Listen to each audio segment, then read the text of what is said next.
آج کے ہمارے بیان کا موضوع ہے خواتین کے درود پاک سے متعلق سوالات اور ان کے جوابات۔ توجہ سے اور مکمل سنیے گا، اللہ نے چاہا تو بہت زیادہ فائدہ ہوگا۔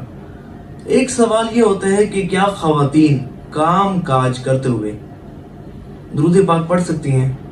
تو اس کا جواب یہ ہے کہ جی ہاں، گھر کا کام کاج کرتے ہوئے خواتین درود پاک پڑھ سکتی ہیں، لیکن درود پاک پڑھتے ہوئے درود پاک کے معنی و مفہوم پر بھی توجہ رکھنی چاہیے، اور اس طرح درود پاک پڑھنے کے جو آداب ہوتے ہیں ان کو ملحوظ خاطر رکھ کر درود پاک پڑھنا چاہیے۔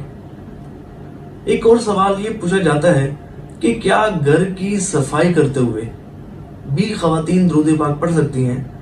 تو دیکھیں، گھر کی صفائی کرتے ہوئے بھی خواتین درود پاک پڑھ سکتی ہیں، لیکن یاد رہے کہ نجاست کو صاف کرتے ہوئے یا بیت الخلاء واش روم کی صفائی کرتے ہوئے درود پاک نہیں پڑھ سکتی، ذکر اللہ نہیں کر سکتی۔ اسی طرح جس جگہ نجاست ہو، گندگی ہو، بدبو ہو، غلاظت ہو، اس جگہ بھی درود پاک نہیں پڑھ سکتی۔ ویسے کام کاج کرتے ہوئے، صفائی وغیرہ کرتے ہوئے درود پاک پڑھ سکتی ہیں۔ ایک اور سوال یہ ہوتا ہے کہ کیا خواتین حیض و نفاس کی حالت میں میلاد شریف کی محافل میں جا سکتی ہیں؟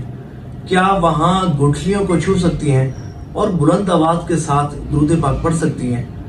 تو دیکھیں، حیض و نفاس کی حالت میں میلاد شریف کی محفل میں شرکت بھی کر سکتی ہیں، اور وہاں جا کر درود پاک بھی پڑھ سکتی ہیں اور گٹھلیوں کو بھی چھو سکتی ہیں، لیکن بلند آواز کے ساتھ درود پاک اگر پڑھتی ہیں اور ان کی آواز غیر محرموں تک جاتی ہے تو اس طرح پڑھنا ان کے لیے ناجائز و گناہ ہوگا۔ اس طرح درود پاک پڑھنا ان کے لیے درست نہیں ہوگا، کیونکہ عورت کی آواز بھی عورت ہے۔ تو اس میں اس بات کا خیال رکھا جائے کہ درود پاک پڑھتے ہوئے آپ کی آواز غیر محرموں تک نہ جائے۔ ایک اور سوال یہ پوچھا جاتا ہے کہ کیا خواتین حیض و نفاس کی حالت میں ذکر اللہ کر سکتی ہیں، درود پاک پڑھ سکتی ہیں، اذان کا جواب دے سکتی ہیں، کیا تلاوت قرآن کریم فرقان حمید کر سکتی ہیں؟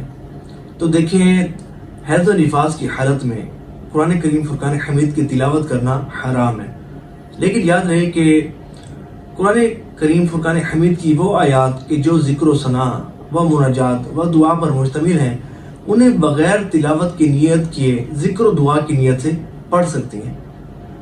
ہر وہ وظیفہ جو قرآنی وظیفہ نہیں ہے اسے پڑھ سکتی ہیں، ذکر اللہ بھی کر سکتی ہیں، درود پاک بھی پڑھ سکتی ہیں، اذان کا جواب بھی دے سکتی ہیں، لیکن قرآن کریم فرقان حمید کی وہ آیات کہ جو ذکر و ثنا، دعا و مناجات پر مشتمل ہیں، انہیں تلاوت قرآن کریم کی نیت سے نہیں پڑھ سکتی، بلکہ ذکر و دعا کی نیت سے، وظیفے کی نیت سے پڑھ سکتی ہیں۔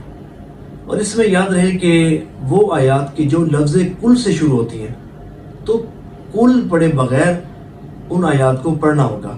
اور اس میں یہ بات بھی یاد رہے کہ قرآن کریم فرقان حمید کی وہ آیات کہ جو ذکر و ثنا و مناجات و دعا پر مشتمل نہیں ہے، انہیں تلاوت کی نیت کے بغیر بھی نہیں پڑھ سکتے۔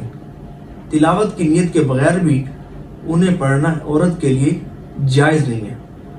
تو دعا ہے کہ اللہ کریم جو سنا اس پر عمل کرنے کی توفیق عطا فرمائے۔ ثواب کی نیت سے اس ویڈیو کو شیئر بھی کیجیے گا کہ جتنوں تک پہنچیں گی، عمل کریں گے تو اس کا آپ کو بھی ثواب ملتا رہے گا۔